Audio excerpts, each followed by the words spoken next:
Good evening, guys. My name is Naveen Tiwari, and I lead the wealth and HR hiring practice here at Native. Joining me is Shilpa Sankhe. She's a co-host with me for this evening, and she leads the asset management practice for Native. Welcome to the Hi everyone. Hi, Shilpa. Welcome to the third of Native webinar series.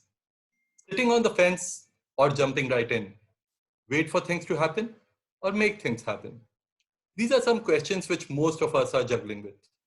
In this context, some proactive solutions derived by collective brainstorming is the need of the hour. Our objective today is to co-promote knowledge-based discussions led by distinguished leaders from asset and wealth management side. Our theme today, as all of you all are aware, is focused on navigating the new normal, offense or defense.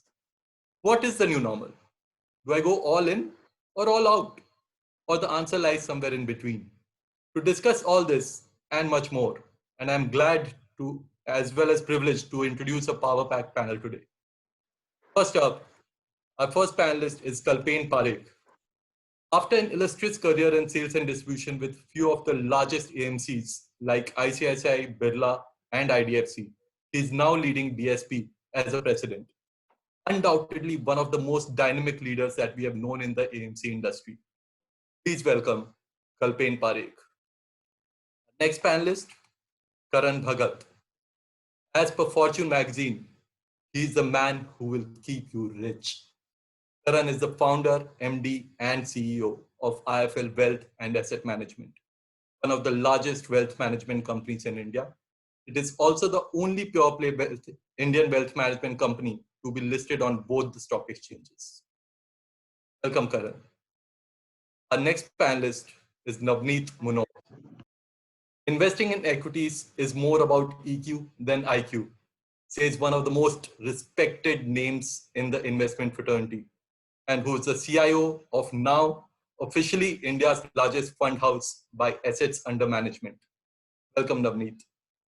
Our next panelist is Radhika Gupta. From selling dal chawal in college to heading a mutual fund company, her journey is not only fascinating, but also inspiring. She is breaking all stereotypes and has made a place for herself in the industry where very few women hold leadership positions. An all-rounder CEO of one of the fastest growing AMCs, a writer, a storyteller, TEDx and Josh Talks speaker. Please welcome Radhika Gupta. And last but not the least, our final speaker for the evening, Satyanarayan Bansal. With over 3 decades of rich experience across varied businesses, geographies, and products, Satya joins us today from Singapore, where he leads his own fund. Prior to this, Satya has played an instrumental role in building Barclays India's wealth business for over a decade as a CEO. He has also been part of the core team for ICICI Group in setting up some of their flagship businesses, including ICICI Direct. And to moderate all an illustrious panel like this, we needed a Power Pack name as well. And ladies and gentlemen, please welcome Kaushal Agrawal. Kaushal is one of the founders of Avendus Capital, and over the last 20 years, navigated the firm to build a multi-service and highly respected brand in financial services.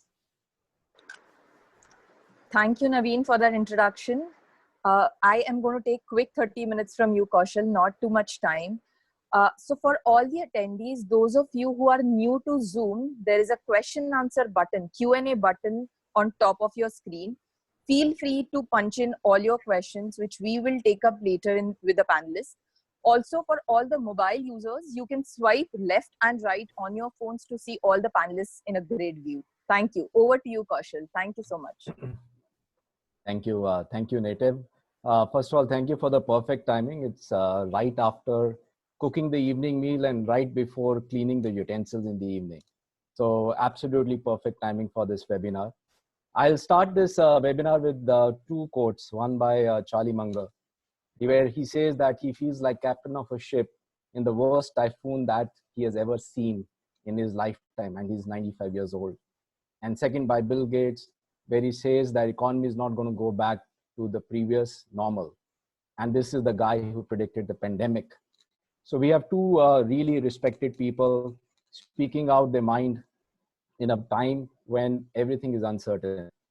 So what does this whole thing mean for us? I'll start with the topic of the day, which is the new normal. What is the meaning of this word, an enigmatic catchphrase called new normal? Satya, would you be kind enough to at least enumerate your thought on what new normal means for you?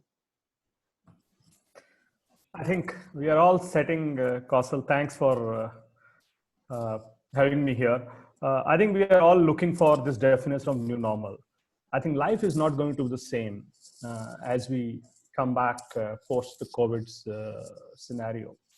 The new normal could be the way that we do business, the way we consume things, the way we live our life day-to-day basis, or the way that we invest our money or the businesses that we engage with.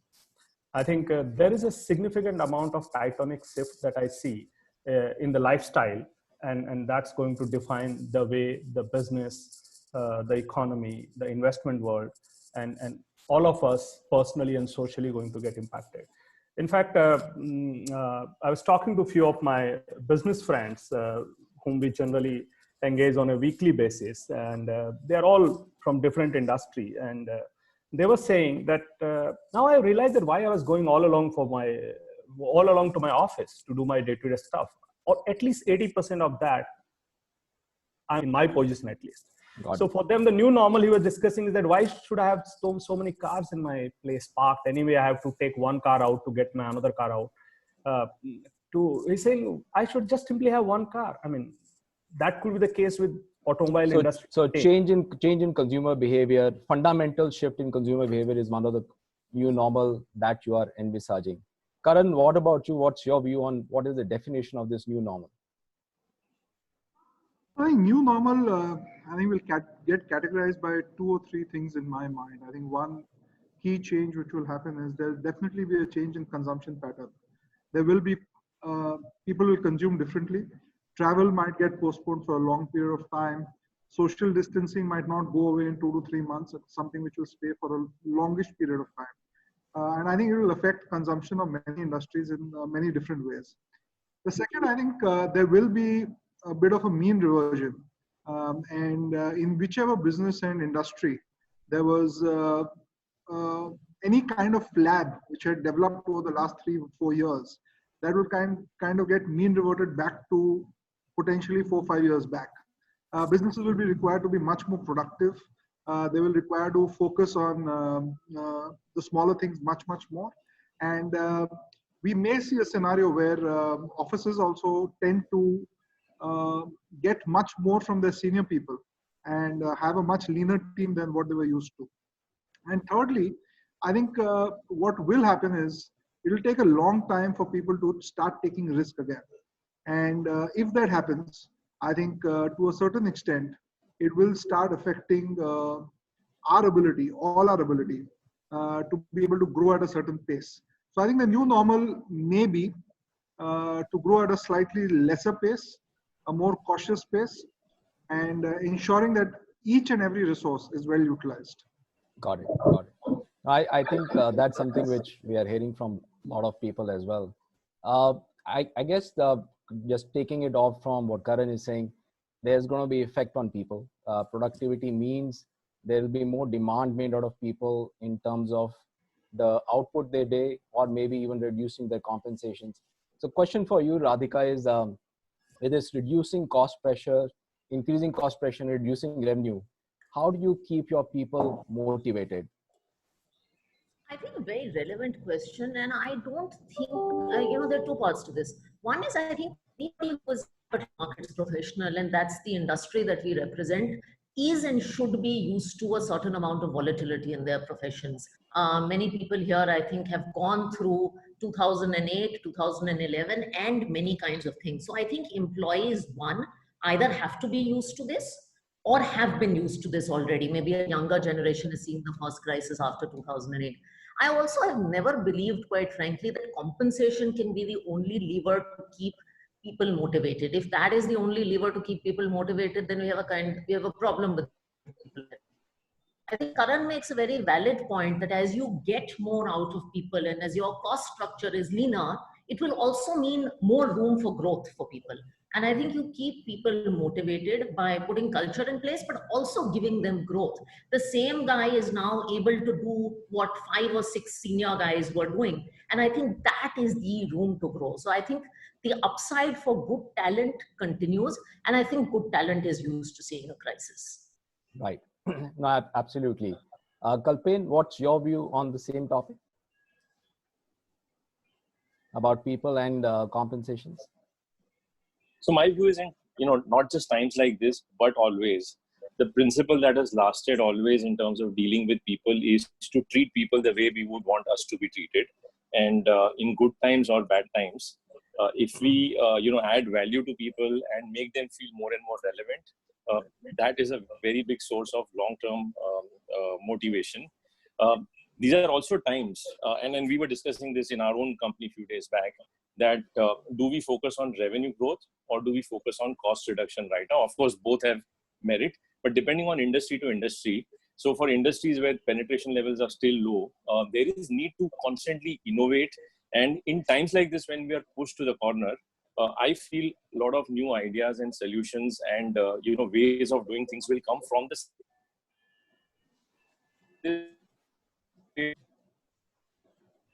I think we lost help people act as enablers to our teams. I would say that, typically bottlenecks are always at the top of the bottle. If the leadership team starts recognizing that and, making the rest of the team feel empowered, feel valued, involve them in decision making a lot more because they are the ones closer to the ground. That mix will be very important. And I think just adding to your first question, the new normal will be unwinding of the old abnormal, which means whatever were excesses of the past in businesses, in compensations, in team structures will get normalized, and that's how you progress ahead, and the cycle will eventually continue.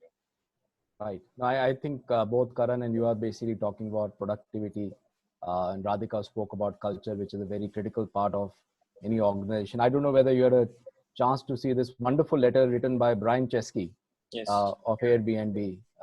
Fantastic.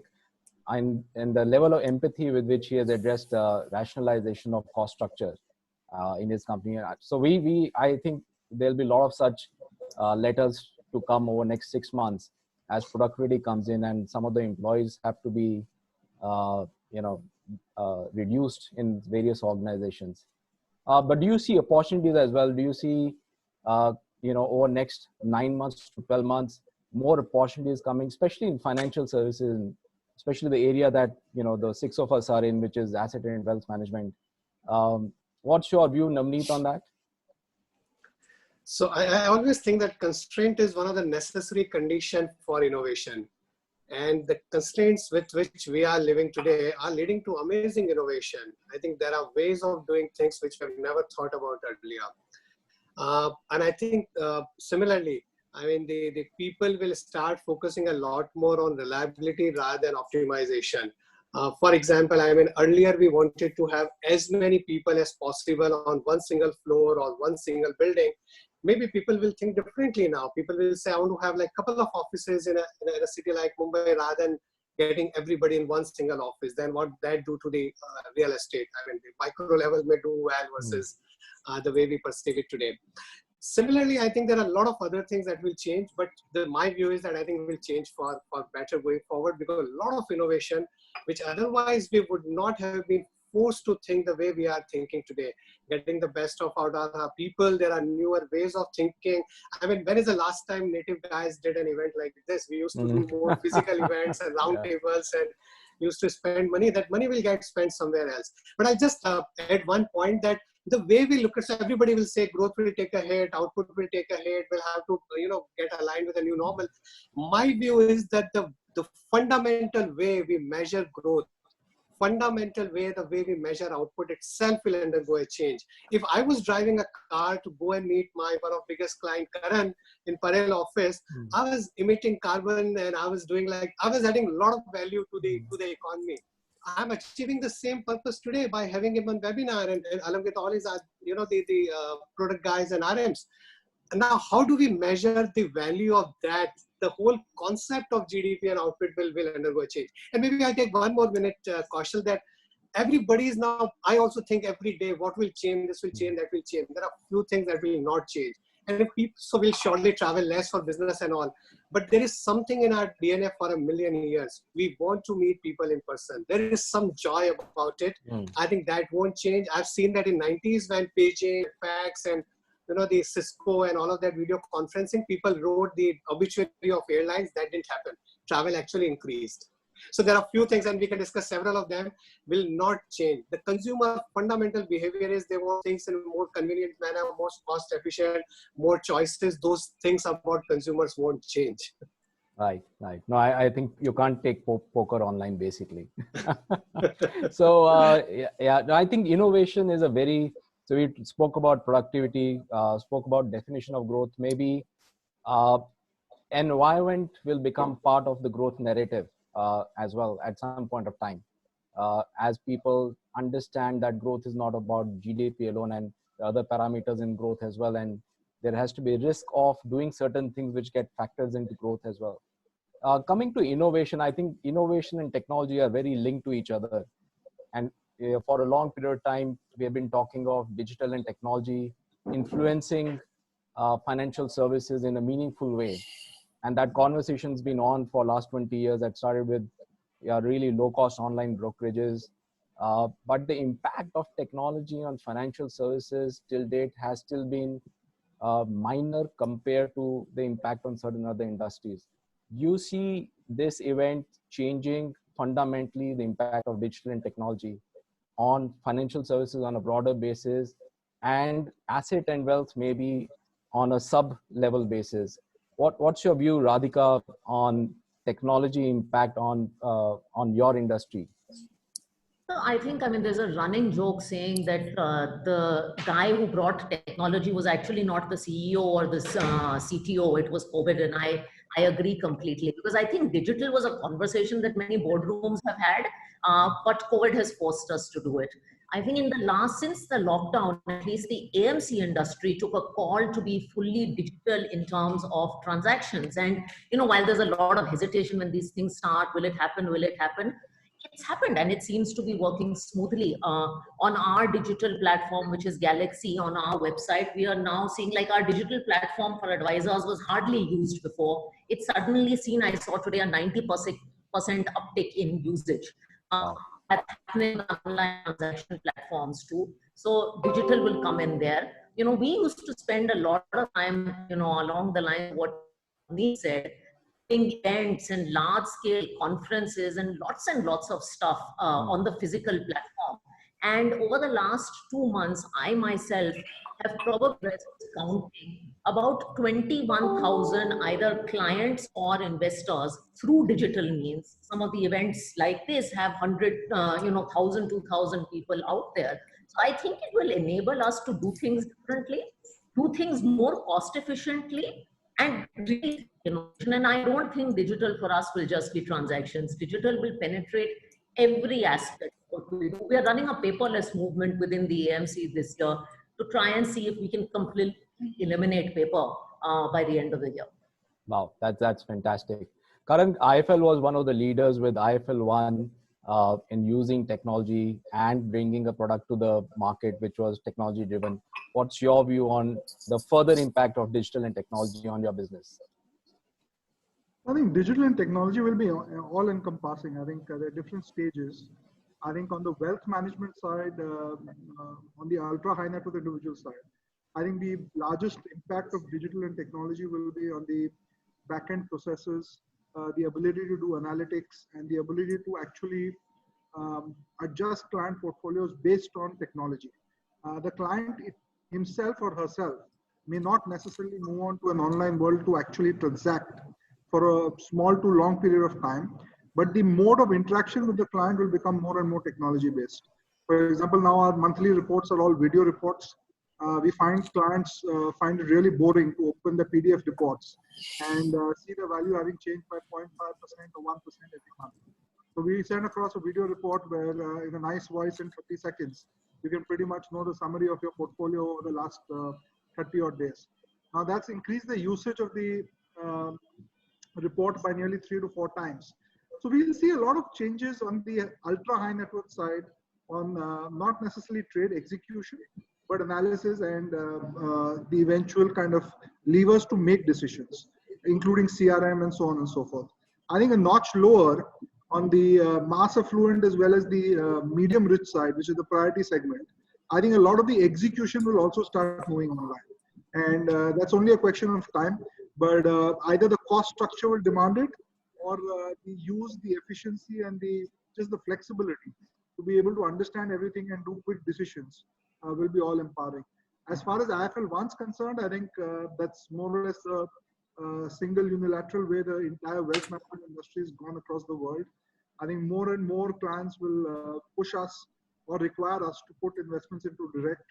They will expect us not to make retrocession from the manufacturer.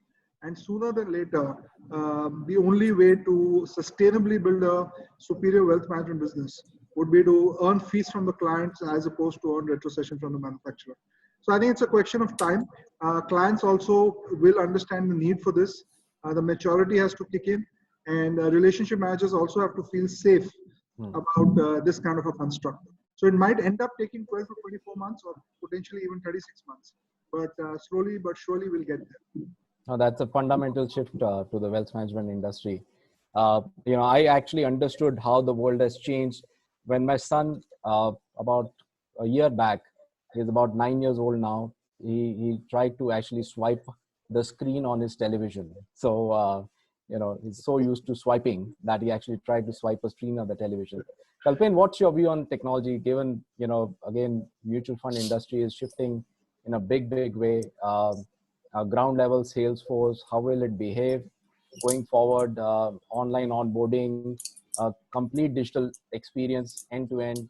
What's your view on the various aspects of the whole digital experience? So, we have around close to 500 people in our company.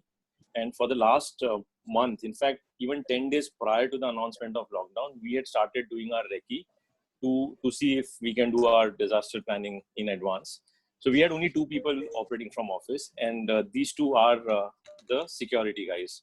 So everything is on computer right now. So there's no single person for the last 1 month who has been in office. So right from transactions, processing trades, and then we are one of the blessed industry to have our business operating every day when rest of the companies in lockdown.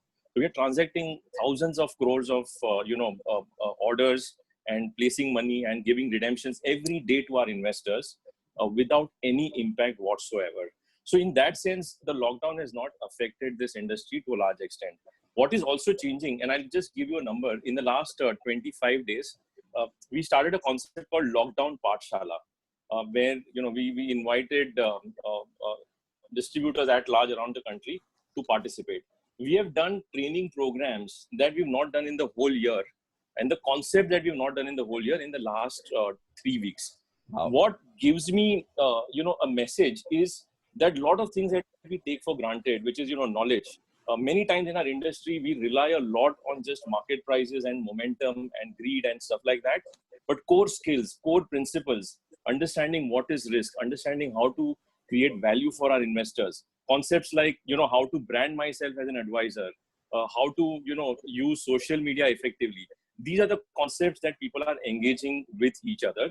So I'm seeing digital being the enabler. It was always there. I don't think any of these, Cisco as a company always existed. Zoom as a company always existed. But we have adapted and adopted. And I think that trend will continue. Our industry generally, I feel, avoids digitization to a large extent. I don't know for what reason. So someone had asked this question that if you want to buy a share of Infosys, you don't need a branch of Infosys. It still gets done. But in the fund industry, that still doesn't happen. So there is a strong, lobby moving around saying that let's move to zero tolerance to paper. And even if it means a drop of 5% volume in the near term, because some people will want to revert back to old norms. I agree with Navneet that I'm not that optimistic that things will fundamentally change forever, because there will be a lot of reverse, normalization back to old ways. unless this lasts for 2-3 years. And I hope that doesn't. But it will need a lot of discipline, lot of resolve to say that, okay, we want to do what is common sense, which was common sense even before. But we were somehow out of laziness, out of inertia, not doing it. Right. And I think that will need a lot of commitment by leadership teams across the industry to say this. I'll give you an example. There are a lot of banks who say that we would want the mutual fund teams to fill up the applications and then submit it in the branches, and that contributes to 10-12% of volumes. Just imagine in today's industry, we are doing those type of processes. Right. So those things will fundamentally get challenged, and I do hope and wish that as an industry we take the next step and don't revert back to mean. Right. I'm sure a paperless industry is something which all of us are looking forward to. It just makes life so simple for all the industry participants, and this is an event which is making us all think on how to actually make it paperless. Coming back to something which I've been saying for some time, India was a stage 2 cancer patient which has been given pneumonia, as far as financial markets is concerned. So what about our broken debt markets? We are going from one chaos to another, the NBFC crisis to the real estate financing crisis, to private bank crisis, to now credit mutual fund crisis.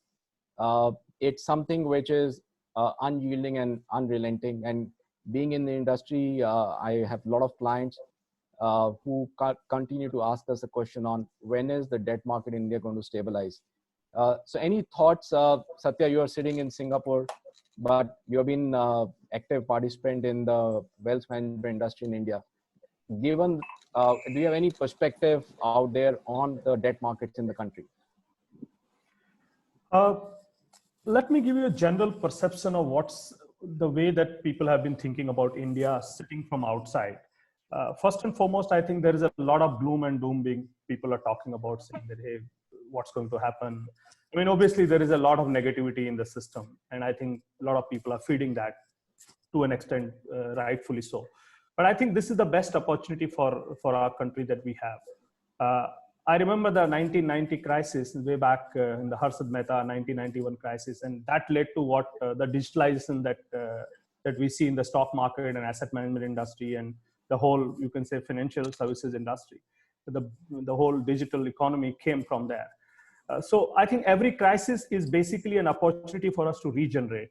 And I think the way that we are going to reallocate the capital towards the businesses that we feel are necessary and essential for us to live on, and that the way we are going to allocate the capital within the businesses is going to fundamentally change. Now, so far as the debt market is concerned, look at the way the interest rate scenario is evolving. Practically, we have zero interest rate in almost every economy. Now, there is going to be competition who can be how much lower than the zero right now. I mean, besides the European Union. So in that scenario, if a country like India, with the positive interest rate, let's say assume a mean reverse rate interest rate of around 5 to 6% risk-free rate, I think it's still very attractive. So I believe that the moment we see the specific credit risk events are being are normalized, we see a good amount of capital getting attracted to positive growth markets, the positive markets like India, and obviously where the interest rates are still, the real interest rates are still 3 to 4%. So far as the current crisis that I see right now, it's more towards the stretched balance sheet that many of the corporates have been running. And suddenly, as you mentioned, from cancer to pneumonia, the corporates were barely coming out of that chemo, and then they suddenly felt hit by the pneumonia. So I think this kind of some kind of a curative surgery is required, maybe in ICU mode right now, as we spoke a little while back. So I think once we get that, I think credit markets should become normal. See, if credit markets are not normal, equity markets cannot be normal. And currently, the signal that we see in equity markets are not that gloom and doom. So which means credit market has to turn to normalcy at some point in time. But for the bad credit, which was bad even otherwise, and just now that we get to see them as a bad credit. Right. Navneet, given you have run one of the largest mutual funds in the country, and this latest mutual fund credit crisis, what's your view on that crisis as well as the larger debt situation in the country? So overall, of course, I mean, there are funds which are run on a very high risk, high return philosophy. And then, of course, in a market like this where liquidity shrank, obviously, I mean, some of those strategies came under pressure. But I'll put it in a different manner. in a $3 trillion economy, a $3 billion fund had to shut down because they could not find liquidity. Even if, I mean, of course, and then those bonds, by the way, were investment grade. They were not like completely a junk bond. I think that says a lot about, I mean, where we have reached. And I think if I take it positively, and if I go back to 91, 92, and after that, when I started my career, I know that that crisis and that scam in the capital market led to a massive number of reforms as well as institution building. After that, we got the online, trading and depositories and clearing corporation and mutual fund regulations, so on and so forth. And I think this will be that moment where we have, as a country, need to realize that I think the overall financial system needs not only a lot of repair, but building of new kinds of institutions that we need. 25 years back, I used to give two-way quotes in several corporate bonds, and people who were there in the market will get nostalgic if I say Reliance J Series, H Series, Grasim, Indian Rayon, Arvind Mills, Ambuja, Grasim, I mean, or ACC, all of that. And today, where we are, I think we need to do a lot more to build those institutions, lender of last resort, securitization market, a substantial buildup of AIF market. On T+1 liability, you cannot have the credit that maybe some of the people were trying. NBFC borrowing in 3 months CP and buying those structure wasn't the right model. We have seen what has happened with the banking system, both PSU and the private sector. So we need to really build those new institutions and provide credit. I completely agree with Satya. I mean, the amount of credit that an economy of our size needs, I mean, it's very, very critical that today we take those steps to build those institutions and bring those reforms. Right. I mean, I'm sure a lot has already been said in a lot of last few days in terms of what exactly has happened, and the near-term outlook, I wouldn't get there. Right. I think that there's a lot of regulatory institutional building which is required on the debt markets and the liquidity in debt markets. It's been a pain point in the country for very long. And when the whole HFC and NBFC industry was building, we never thought that we need a nationwide large servicer. In case an NBFC or HFC defaults, it won't be a problem in collecting the EMI on the securitized paper that has been sold, which we have seen, I mean, getting into the trouble. So I think that kind of institution building has to be like much ahead of when the problem arises. So coming, I think leaning from that into the government and regulators' role, Karan, what's your view? If you were to do things differently, if you were to run the country differently, what would you do different right now? Really difficult question to answer. But no, I think 2-3 things. I think one, I think we kind of need to give up our short-term fetish for keeping our fiscal deficit extremely tight. I think we will not achieve much by that.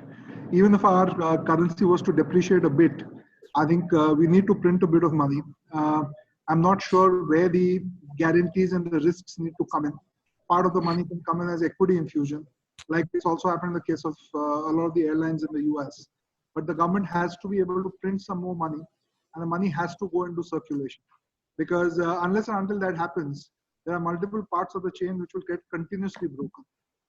One day it will be credit funds, the other day it will be SMEs, the third day it will be something else. But if the chain of supply of money is getting broken every time, I think we will end up in a bit of a bother. I think the second thing we have to do is we'll have to kind of open up our bond market much more. I think India is broadly speaking, a country of conservative savers. Demand for safe fixed deposits, Government of India, PSU papers, and tax-free bonds can't be matched by anything else. So I think the government needs to potentially also launch a sovereign bond globally. I think we'll be able to raise a lot of money. And even domestically, if we can do a tax-free bond issuance, where 50% of the tax saving can be with the government and 50% can be passed on to the consumer, even at a yield of, let's say, 6% post-tax, I think we can end up creating a big buffer. If we can use that buffer to potentially, if required, even in some cases, put an equity into some good quality companies which are struggling, I think we'll go a long way. But we need to take these steps fast, because money infused too late may not be good enough. And third, I think I'm a little skeptical. It's not my space, but I think the medical infrastructure still needs a lot of beefing up. And I hope, against hope, that we don't end up opening up too early in certain zones without having the right kind of precautions in place. So overall, I think government has to loosen the purse strings a bit, let go of the deficit in the short term, and don't worry too much about the currency. I think that's a strong macroeconomic choice in front of the government. Radhika, what about you? What's your view on what can the government do differently today? So I'll restrict because Karan has sort of comprehensively covered a more macro point of view, and I think a lot has been said about this space. I'll restrict my comments to asset management and the mutual fund industry in light of what all we've gone through. I think what we need to do, and I don't like to put the onus of everything on government because I think government and private sector always works together in these things. I think what we need to do between AMC industry and regulator is simplify grossly. I wrote about this today in Mint. But for the average retail investor, what we do today, I believe, is simply too complicated. In light of the debt mutual fund aftermath, I was looking and I was having a conversation with my own father, who's a retired bureaucrat, about the difference between liquid funds, overnight funds, and I think low duration funds. And he was lost and he was confused. And after 30 minutes, he refused to move from low duration to liquid and from liquid to overnight. And he said, "Beta, I'm moving to a savings bank account."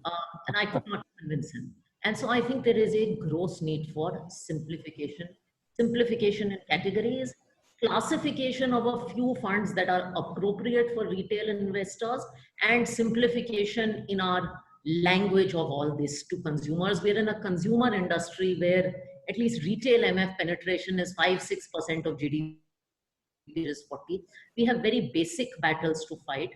So we should fight them with simplification. I think, innovation, complication, these are great things. In parallel, I think the government has been doing some very interesting things on the debt market. I was fortunate enough to do Bharat Bond. There's talk of a GSEC ETF also coming out. So that stuff is happening. But the first thing we need to do for our industry is simplify. Right. I think simplicity, as you rightly said, a lot of people of a certain age group for sure don't get the complexity of the financial products which are being offered in the market. So building from simplicity, Kalpen, do you see there's room for product innovation, the changes which are happening in the industry right now, COVID, no COVID, there are fundamental changes happening, there's digitization, there's, Radhika spoke about simplicity. What's your view on product innovation in the asset management industry? Kalpen, I think you're still on mute.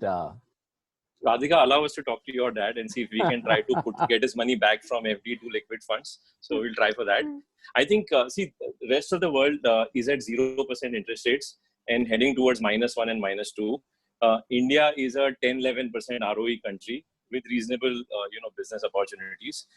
The one big thing that can be done, which can solve a lot for the country as well as for our industry, is to get that capital in here in a very sensible and long-term way. And that needs simplification of rules and regulations, which, it needs so many lawyers to actually give one single line answer in terms of what can you do and what can you not do. When we set up an international business, the cost of the legal fees are much higher than the cost of fund managers or salespeople. So that one simplification will solve for a large macro capital, need. And it's solved for both parts of the world. The rest of the world is looking for quality returns, and India has quality businesses. So we need to create pipelines, number one. Number two, from a product innovation point of view, again, the way I look at it is there are two opportunities. One is fixed income in India at 6%, and then there is equity at around 11-12% broadly, the two asset classes where they exist. Now, actually, when I look at it, each fund house has 14 products trying to capture that same 11% return with the same volatility. And we have 16 products to capture that same 6% return. 6% के लिए 16 products है. So here again, there isn't need for too many new products. There's a lot of fragmentation, but allowing for different risk return profile products. So for example, hedge funds, there are very few hedge funds in India today, which have given with lower volatility, better than fixed income or better than equity returns also, but they get taxed at 42%. Now, that can be a great asset class which can cushion volatility, for investors as well as for the markets. Common sense, very, very simple outcomes. So some of these tweaks which sometimes get left out in in the wording or the drafting of the law just need to be revisited to give investors the right risk return profile. And lastly, like Radhika said, the onus is not always on the government, the onus is on us also. I think as a mutual fund professional, the onus is on us to offer to investors value by giving them sensible risk adjusted returns. Because, you know, someone once told me, a very large investor told me that what do you offer to us after every cycle? You give us fixed income returns with equity volatility. And then actually, if you look at it, it's actually true, because, you know, money comes in at peak of market cycles and money goes out when returns come down. So as a category, I think a lot of education needs to be done in terms of highlighting where is the risk. And you started by giving a Charlie Munger quote. And, you know, I think that's something we need to highlight a lot more, simplify our communication, give, the right range of risk return products, and, try and get capital in the right space where required. Right. Thanks. Right. I think there are a lot of innovations which are possible, but the targeted segment for that innovation maybe has to be very different, which can understand that risk return profile. So education, I think digital technology, if leveraged well for education, can be very, very productive. Karan spoke about videos and the use of videos for, client reporting. And you guys also spoke about education. I think education using technology and videos for educating clients on different risk return profiles can be a fairly powerful weapon, and maybe all of us can build on that. Coming to, one of the most affected people in this whole COVID scenarios is our people and our employees. And I think it's a challenge for all of us to keep up with their expectations, keep up with, their role going forward, especially the younger ones. Some of the older ones have seen various cycles. This is my personal fourth cycle, and I'm sure it's true for a lot of you as well. So we are used to ups and downs and volatility, but the younger crowd is not. They have seen a real upturn only over last 7 to 8 years. And this is the first crisis, and this is the mother of all crises which they are seeing. So Navneet, what would be your top 3 key messages for your people, especially the younger people, in a market like this, in a scenario like this? In fact, in the early part of career, if you see something like this, I think it keeps you grounded. It makes you humble, and it's a good learning ground. Of course, I mean, it's quite painful as well. I think the fundamental tenets of investing are unlikely to change. I mean, when you look at an asset, look at the income, the growth of that income, longevity of that income, certainty of that income, and look at change in margin and margin of safety. And none of those things are undergoing a change.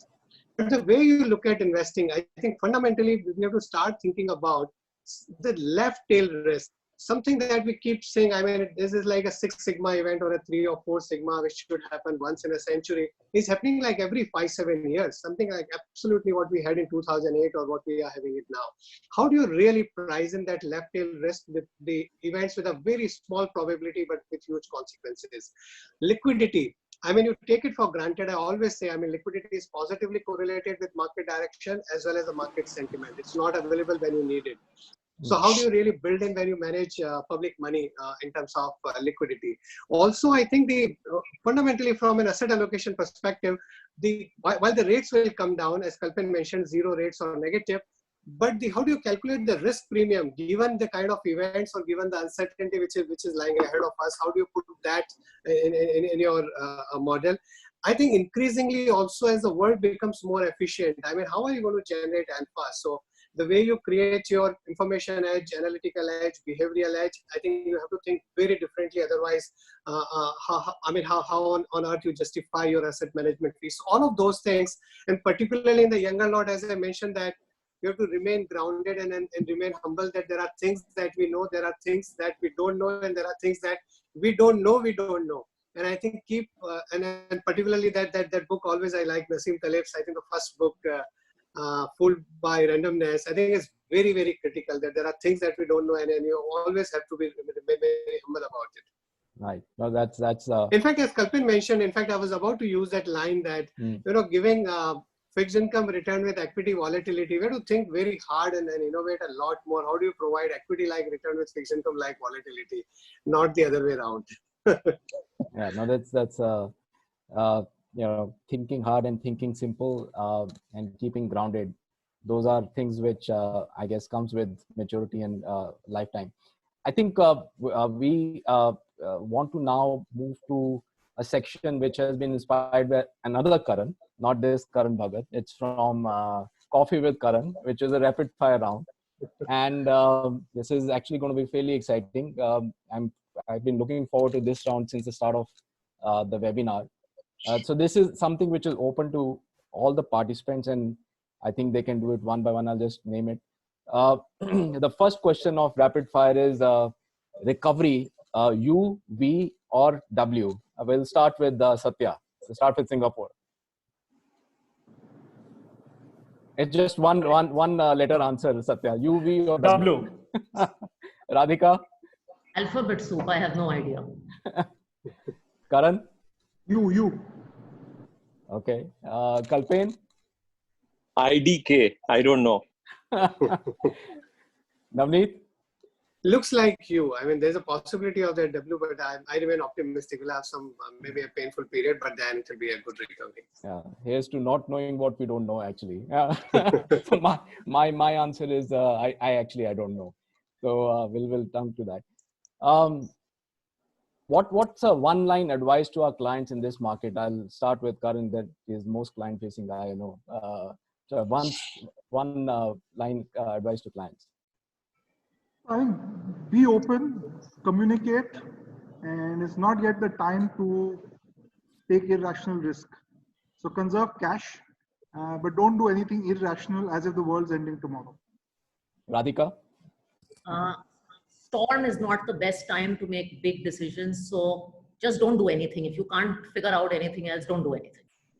Okay, lovely. I think we'll move on to some more interesting questions. Which household work do you do the best? I'll start with Kalpen. Making tea. Navneet? Now we're very poor at all of that. Wouldn't give myself any credit for that. And clients have not left much time with him. I have a wonderful wife, so I'm so thankful to her. Radhika? Cooking. I used to run a restaurant. Oh, lovely. Fantastic. Oh, we have a restaurant among us. What kind of cuisine, Radhika? Everything. I mean, I grew up all over the world. So Indian, Italian, mixed, Chinese, everything. Anything vegetarian. Fantastic. That's how she got her husband, I was told. Oh, wow. Correct. He used to live. Karan, what about you? Yeah, I'm not great at it, but I've experimented with a couple of dishes at home. Yeah. So I'm restricted to cleaning vessels. So that's something which I seem to be very good at. It's a new skill which I've learned over this downturn. It's very interesting question which Native put together on. If you knew about the pandemic 6 months in advance, what would you have done differently? One single thing back again. I'll start with Satya again from Singapore. I think repurpose the life. Got it. Radhika? Spend more time with people who matter to me because I can't do it now. Karan? I think I would have chosen 8 or 10 people and got quarantined with them so that we could all, have a good time together. So we potentially 5 couples with families. We could have had a great time. Fantastic. Navneet? So as an investor, maybe I would have kept more cash. But if I knew 6 months in advance, I would have called all my friends in healthcare industry. Guys, start working on some medication, protective gear, or vaccine or something. Something like this is likely to happen. Kalpen?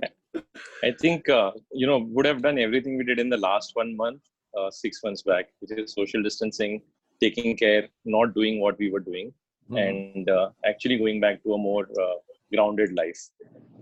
Okay. This is the last one in rapid fire. What is the first thing you would do other than going back to office after the lockdown is lifted? Well, we'll start with Kalpen, who started last time. The first so one. I missed the marine drive and the walk on the drive with the Arabian Sea in the evening. So that's something that I'm looking forward to go back to. Navneet? Haircut. I You have think, short hair. You anyways have short hair. oh, get a haircut. Yeah. And you know, honestly, what I'm dying for is to like meet all the colleagues, all friends in office. Honestly, yeah. Yeah. Radhika? Wear a sari and go to office. I hate looking like this. Go give my parents in Delhi a hug. I miss my father. Yeah, that's missing parents is a big one actually. It's missing parents and friends, especially old parents you can't meet at this point in time. My parents actually stay in your building, Radhika. Okay. So but I can't say that they're 5 minutes away, but I can't still meet them. Satya? Heading back home, back to India. I've been away from family for a while now. Are you getting rescued by our choppers and our aircraft, or Not really. I don't think I will ever. I will get into that list so soon. Yeah, I think. Did I ask this question to everyone? I missed someone. I guess that's pretty much everyone. You were asking about that one-liner. So I would say that dark clouds are always followed by a shining sun. This time won't be any different. That's fantastic. That's a great quote, actually. That's a fantastic quote. Is there any? So I think that's pretty much on the list of questions I had, the topics I had. I just want to keep it open, make it interactive going forward, guys. Thanks a lot, Kaushal, for such a lovely moderation, and thanks a lot for the panelists as well. And I believe that Kaushal missed on one rapid fire question, which I will definitely ask because I was very keen to understand. One thing which so can all the panelists, including Kaushal, because Kaushal becomes part of the panelist also. So we have close to more than 860 people who attended this, and there were flurry of questions, and we have shortlisted some of them. Having said that, before we get to that, one rapid fire question, which I'm very keen to understand from all the panelists is, so what is one web series or movie during the lockdown which you have seen, which you regret watching? And what is one which you will strongly recommend to others? So let's start with Radhika. Don't judge me. I regretted watching When Harry Met Sejal. I'm a Shah Rukh Khan fan. Yaar, uski romantic. You can watch Three Idiots anytime. It will just make you feel about yourself and about friends. Okay, great. Kaushal? Yeah, no, I enjoyed watching Special Ops. It's a nice thriller which is there, which is the kind I love. I tried watching Narcos Mexico, bit too dull actually after watching the previous Narcos, so didn't really enjoy it. Okay, Karan? I really enjoyed watching Three Idiots and Special Ops both actually. The one which I won't say I regretted it, but I saw Margin Call and Long Shot again. So just stay grounded. Okay, fantastic. Kalpen? I have in the last month or so not seen anything that I've not seen before. So I didn't experiment at all. I went back to my old memories of growing up. And every alternate night, I've been watching Amitabh movies. And the last one I saw was Naseeb, Amitabh and Rishi Kapoor. And the next day morning, I read the sad news. But old memories, and I thought I'd rather play safe and not do anything outlier. Okay. Satya? I'm not too much in movies and net, but yes, with my son here, he made me hook onto a show called Suits. It's a legal series, and I really found that quite interesting. Okay, great. Navneet? Not much into movies and Netflix, etc. So you're asking a wrong guy. We'll jump on to the audience questions now, and we have, close to 7 to 8 of them. So the first question goes to you both, Kaushal as well as Karan, because and it's been asked by a gentleman named Abhinav Agrawal. So the question is, do you think advisory is more important than distributing just products because it is fetching only high commissions? And what other course RM should do to improvise its skills and to being relevant in the industry? So Karan, can we start with you? Unmute it. Unmute. Sorry, I didn't get the question possibly. Advisory is a route to high commission? Sorry. Advisory versus distribution of products? Right. So, and what can RMs do to be relevant in this industry right now? So I think RMs will always be relevant. I think a relationship manager's role is absolutely pivotal in the wealth management industry. I think the way of engaging with the client will change a bit. I think clients are looking for strong platforms where the floors and ceilings are extremely well defined on their portfolio. I think advisory as a system allows you to create that. So creating the right investment portfolio statement, ensuring the right demarcations between credit quality, asset allocation, measuring it on a technology platform is what is really advisory. It also allows the organization to get some amount of standardization on the platform. From a fee perspective, obviously it's slightly lower than a transaction fee, but on a longer term basis, it becomes larger because you end up earning an advisory fee on a stock of assets, whereas you earn a transaction fee on a flow of assets. And typically, for example, if you're earning a percent as a transaction fee, you would never do more than 20% of the stock as a transaction. So effectively on 20%, you will earn a percent, which will be 0.2%. But advisory fee will be on the stock. And if it's 0.5%, it becomes much, much larger over a period of time. Obviously, there are no short wins. It takes a longer time to convert the client.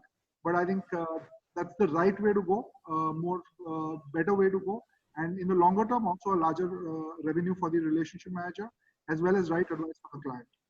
Okay. How about you, Kaushal? Yeah, I would largely concur with Karan. I think fundamentally, the industry has to move towards lifetime value of a client and cost of acquisition of a client. Cost of acquisition of any new high quality client is fairly high, both time wise and money wise. And I think, cutting them short by using some transactions is always optimizes for short-term revenue, but doesn't optimize for lifetime value of a client. I think fundamentally all RMs need to move towards long-term, lifetime value of a client. Satya, any views from you? Yeah, I think it's a great time to reinforce again and be greedy, but be greedy long-term.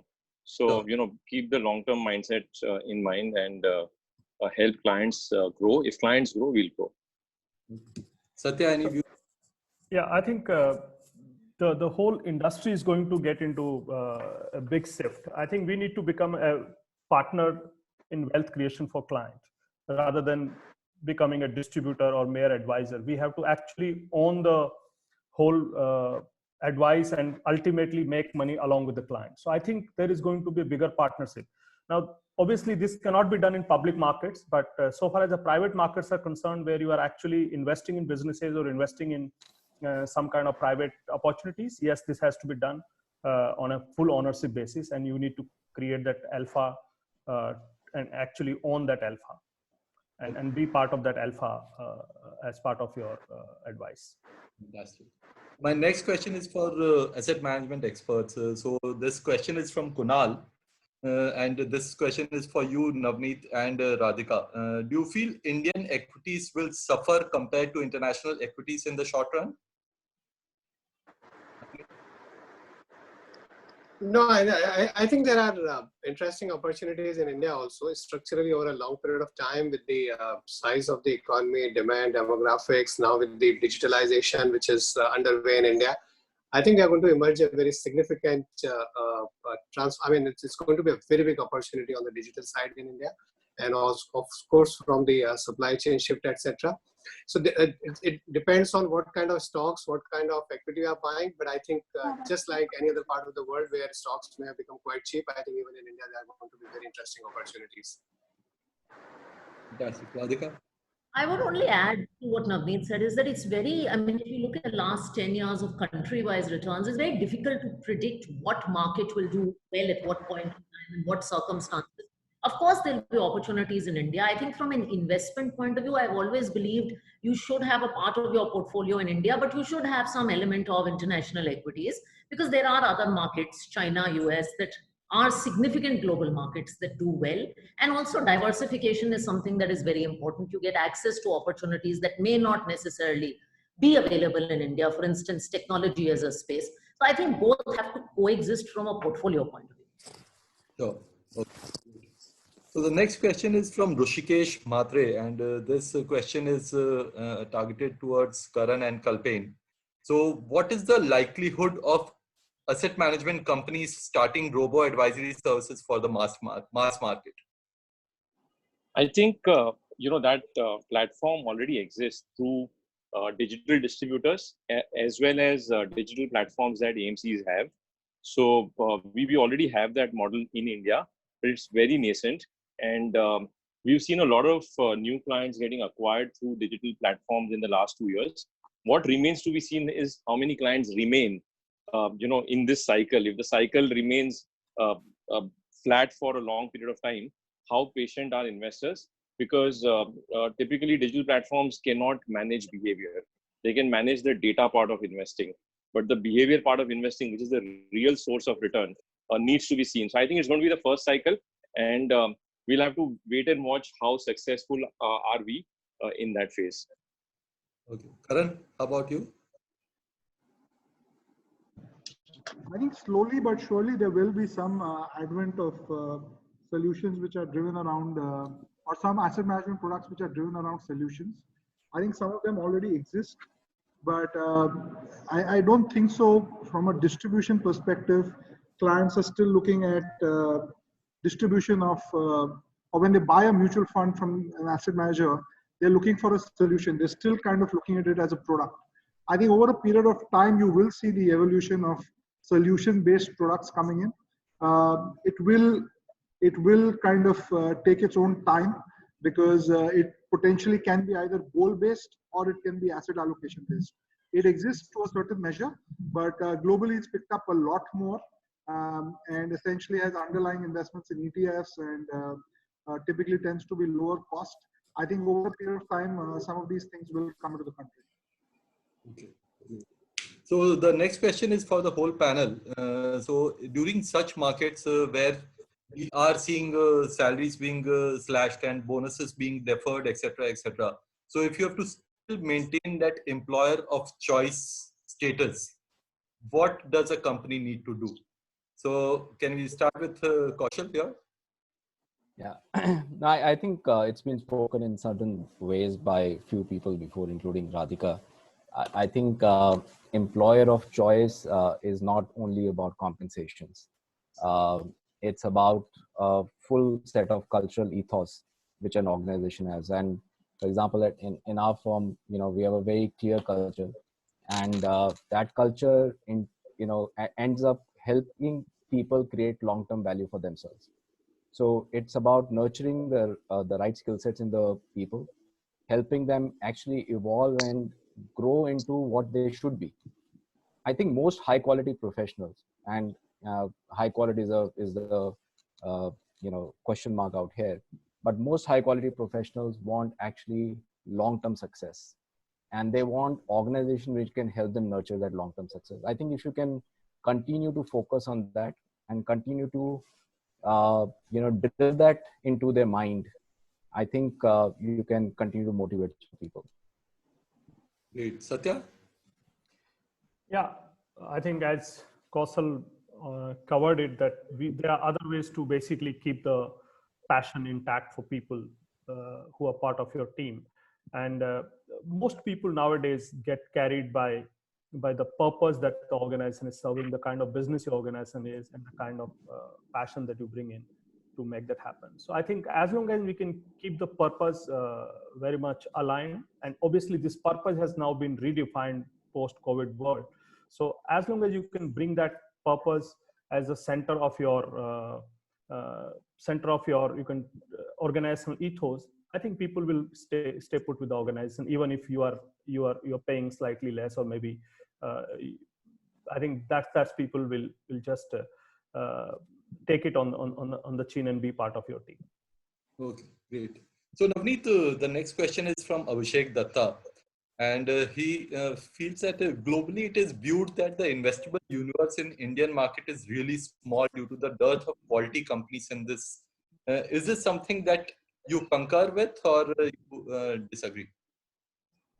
If you compare us with most of the other emerging markets, also some of the developed markets, the number of companies with market cap of more than $500 million, maybe in last 1 month, some of those, I mean, 2 months would have come down. But the number of companies with more than $500 million market cap and the number of companies that have delivered consistent compounded return over a 10-year period. India has one of the highest number of companies after 3 or 4 markets like US, China, 2 or 3 or 4 markets. So from that perspective, the investment universe is not so small. Of course, the overall globally, given the way quality stocks and growth stocks are doing well, the investment universe has shrunk given the economic cycle we are in. But otherwise, relative to rest of the world, I think India still offers quite a number of investable stocks. Radhika, what's your view on this? I would tend to agree with Navneet. I think there are a lot of comments made about lack of liquidity in Indian markets. I think compared to global markets, I've spent a lot of time globally also, we offer a very, very good investable universe, 500 names. We also have one of the most liquid single stock futures markets in the world. So I think there's nothing to worry about. I think investors themselves and funds should be cognizant of liquidity. It's something that we've spoken about in both equity and fixed income, but good fund managers make sure they keep a very, very sharp eye on liquidity. And I would encourage investors also to keep an eye on liquidity in their portfolios.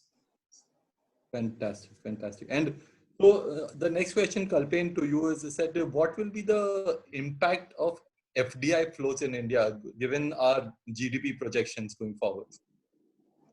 Actually, this has been a question since college days. So many projects have been written about it. And I have no view on it. Enough has been spoken, written. There are cycles, there are years we get FDI flows, there are years we don't. Like I said, India is a capital-starved country. India has a lot of growth, and the world has a lot of capital getting misallocated at -1, -2, -3. If we can give a credible way, a ring-fenced way to foreign investors that bring your money here, we value your money, we value the currency in which you convert, and you can take the money back without significant loss to your currency over the next 10, 20 years. I think it's a great ecosystem that can be built with some changes that are required. That's my take. Karan, what's your view?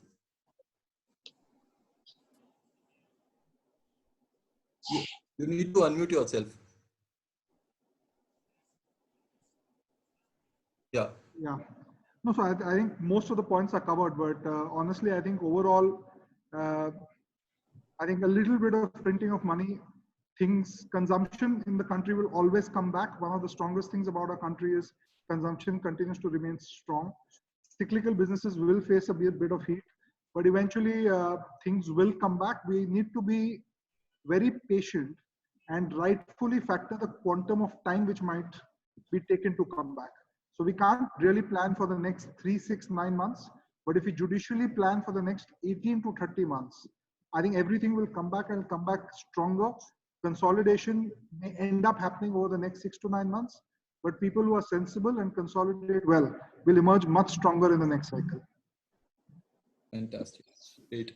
So, Navneet, the next question is for you. It seems that a lot of market-related questions, because so jittery, are targeted towards you, and everybody wants to know. I thought we'll do something different today.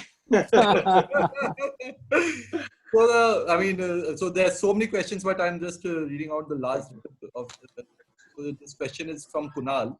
And the question is, after the debacle of 81 bonds, does anyone want to invest in bonds of private banks anymore?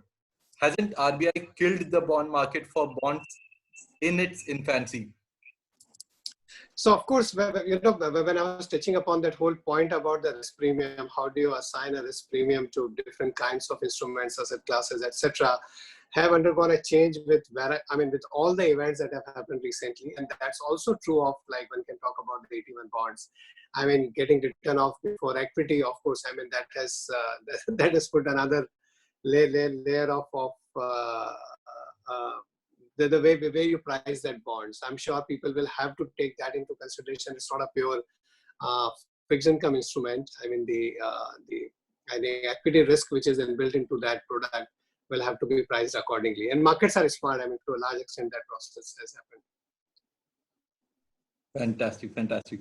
So, I mean, there are so many more questions, but and we can go for the whole night also, but I believe that we'll have to wrap up somewhere. So just one final question to all you guys, and that is, what's the one thing you knew that you feel better about, that you are feeling better about?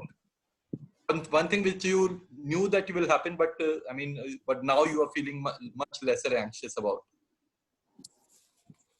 So we can start with Radhika.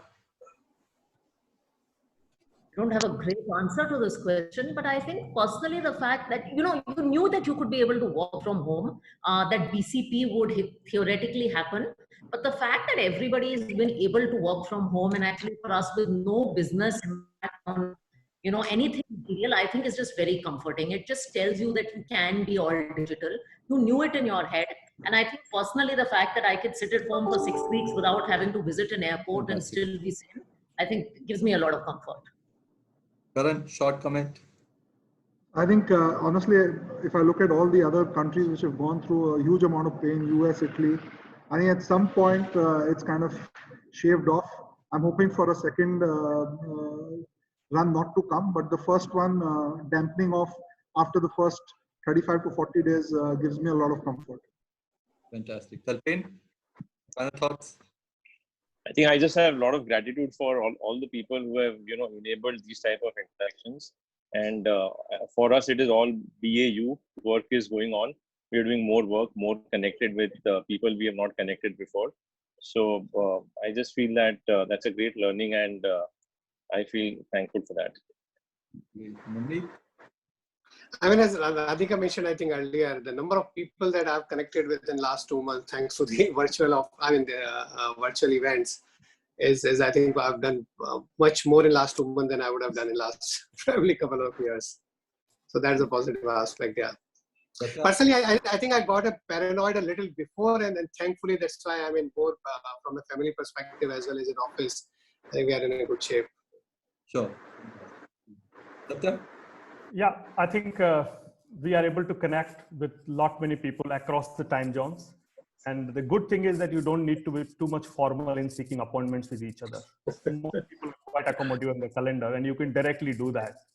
So, I mean, I can imagine. So for our business, I need to travel to Europe and to talk to some of the institutional investors and talk to the family offices.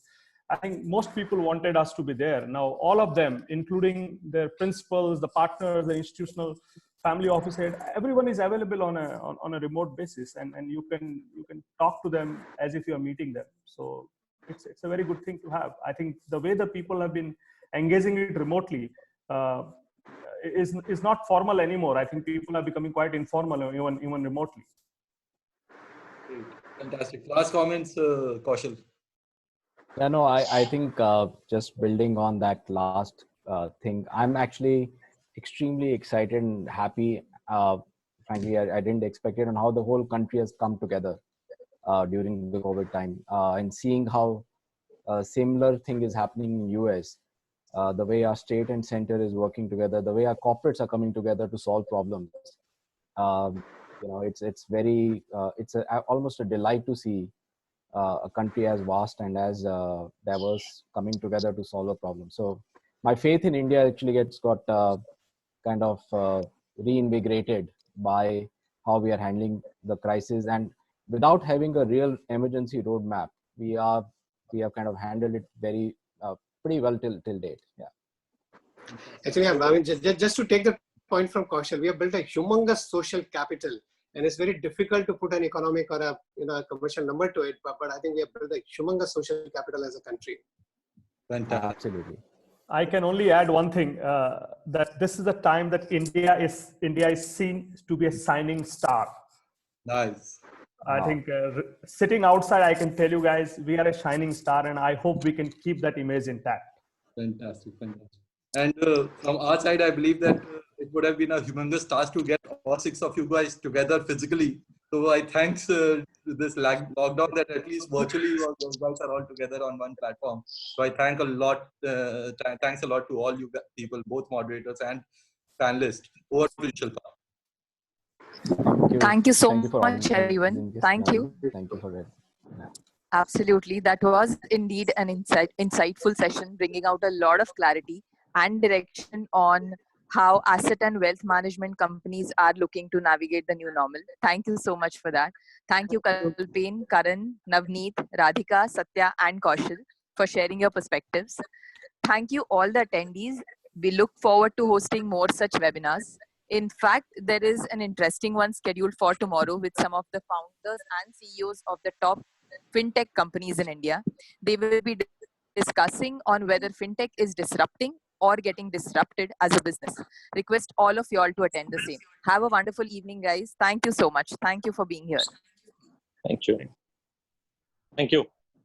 Thank Thank you. you.